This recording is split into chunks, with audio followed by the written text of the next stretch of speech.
জয় রাধে, জয় নিতাই চৈতন্য।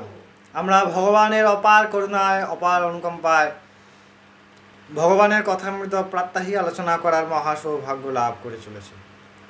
আমরা কথা প্রসঙ্গে জ্ঞান বিজ্ঞান যোগের 11তম শ্লোক, আগের দিন 11তম শ্লোক আলোচনা করলাম। আজকে আমরা 12তম শ্লোক আলোচনা করব। এই 12তম শ্লোকে ভগবান বর্ণনা করছেন খুব সুন্দরভাবে যে তিনটি গুণ, অর্থাৎ সাত্ত্বিক, রাজসিক এবং তামসিক, যাকে শাস্ত্রীয় ভাষায় বৈবস, তৈজস এবং তামস বলা হয়। সাত্ত্বিক, রাজসিক, তামসিক, এই তিনটি গুণের সৃষ্টি এবং তার প্রকাশ ভগবান থেকে কীভাবে, এবং এই তিনটি গুণের ক্রিয়ার বিশেষ একটি আন্তরিক ভাব এই শ্লোকের মধ্যে গুপ্তভাবে ভগবান ব্যক্ত করেছেন। ধরুন, আমাদের সবার মধ্যে, প্রথমে বলে রাখি, আমাদের সবার মধ্যে একটি ধারণা থাকে যে সাত্ত্বিক গুণ সব থেকে ভালো, অবশ্যই ভালো। রাজসিক, তামসিক, তামসিকের থেকে রাজসিক ভালো, রাজসিকের থেকে সাত্ত্বিক ভালো। কিন্তু সাত্ত্বিকও ভগবানকে প্রাপ্ত করায় না, তবে সাত্ত্বিক পথের দ্বারা আমরা কিন্তু ভগবান প্রাপ্তির পথে যেতে পারি। যদি বলা হয় তামসিক গুণ কেমন, তামসিক গুণ হচ্ছে আমাদেরকে বেঁধে পেটায়, রাজসিক গুণ আমাদেরকে ছেড়ে পেটায়, সাত্ত্বিক গুণ আমাদের পেটায়ও না, ছেড়ে দেয়, বাঁধেও না, কিন্তু চৌকাট পেরাতে দেয় না, অর্থাৎ ভগবানের দরজার মধ্যে প্রবেশ করতে দেয় না, ভগবান সাক্ষাৎকারের করতে দেয় না, যদি অহংকার যুক্ত হয়ে যায়।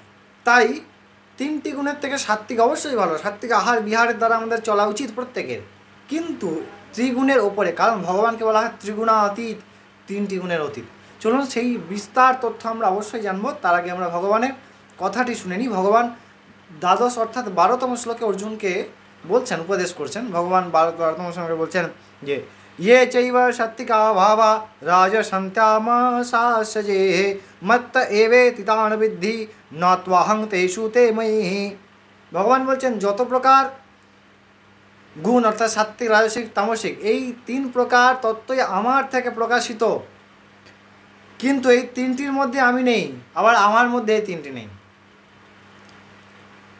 যদি ভগবানের মধ্যে আমি, বলুন তো এই তিনটির মধ্যে ভগবান নেই, এটা তো মানে অবিশ্বাস্য। ভগবান প্রথমেই তো বললেন এই তিনটি গুণ আমার থেকে প্রকাশিত, যত প্রকার সাত্ত্বিক, রাজসিক এবং তামসিক আছে সেইগুলি সব আমার থেকে প্রকাশিত।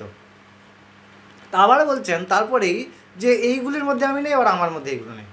তাহলে তুমি প্রকাশিত করলে কি করে? তোমার মধ্যে যদি নেই, তুমি প্রকাশিত করলে? ভগবান এখানে খুব গুরুত্বপূর্ণ। এই জায়গায় বিশেষ ব্যাখ্যা হচ্ছে যে ভগবানকে ত্রিগুণাতীত বলা হয়। এই তিনটি গুণ ভগবানের সৃষ্ট, ভগবানের দ্বারা সৃষ্ট, ভগবানের থেকে সৃষ্ট। এগুলি প্রকৃতিজনিত, প্রাকৃতিক মায়াজনিত খেলার জন্য ভগবান সৃষ্টি করেছেন। এই গুণ, তিনটি গুণ ভগবানের দ্বারা নয়, মানে এই তিনটি গুণের দ্বারা ভগবানের কোনো প্রকৃতি হয় না, ভগবানের স্বরূপ হয় না, কারণ এগুলি মায়াকৃত। আর মায়া ভগবানের স্বরূপ হয় না, মায়া ভগবানের অঙ্গ, মায়া ভগবানের সৃষ্টি হয়, যা সম্পূর্ণ সৃষ্টি পালন করেন ভগবান, শক্তি। তাই আমি শক্তি এরকম বলতে পারি না। যদি বলে আমি হাত, আমি জাগতিক উদাহরণ দিব যে আমি হাত, আমি হাত নয়, আমার অংশ হাত।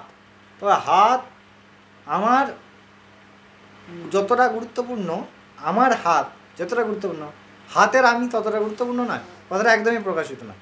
সেরকম বলা হচ্ছে ভগবান তিনটি সৃষ্টি করেছেন মায়াকৃত খেলার জন্যে, কিন্তু ওই তিনটে গুণের দ্বারা ভগবান নয়, কারণ ভগবান এই ত্রিগুণাতীত, তিনটি গুণের অতীত। আর আমরা এই প্রকৃতির সমস্ত জীব ত্রিগুণাধীন, তিনটি গুণের অধীন।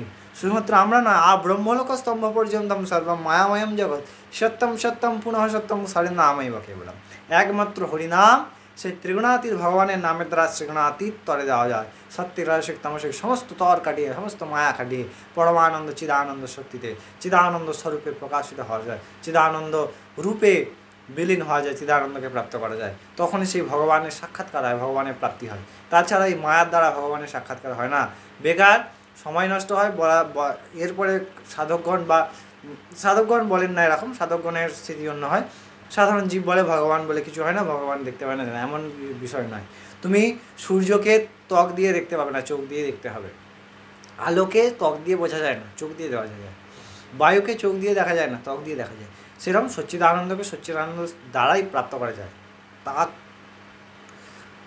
খেয়ে যখন সে ভগবান হয়ে যাওয়া যায়, যখন তার কথা চিন্তা করতে করতে তিনি হয়ে যাওয়া যায়, তখন হয়, তাছাড়া হয়। আশা করি শ্লোকের অর্থ আপনারা বুঝতে পেরেছেন। অবশ্যই আমরা পরের দিন পরবর্তী শ্লোকে খুব গুরুত্বপূর্ণভাবে ফিরে আসি। পরের শ্লোকটি অত্যন্ত গুরুত্বপূর্ণ একটি শ্লোক। তখন অবশ্যই সবাই ভালো থাকবেন, সুস্থ থাকবেন। জয় রাধে, জয় নিতাই চৈতন্য।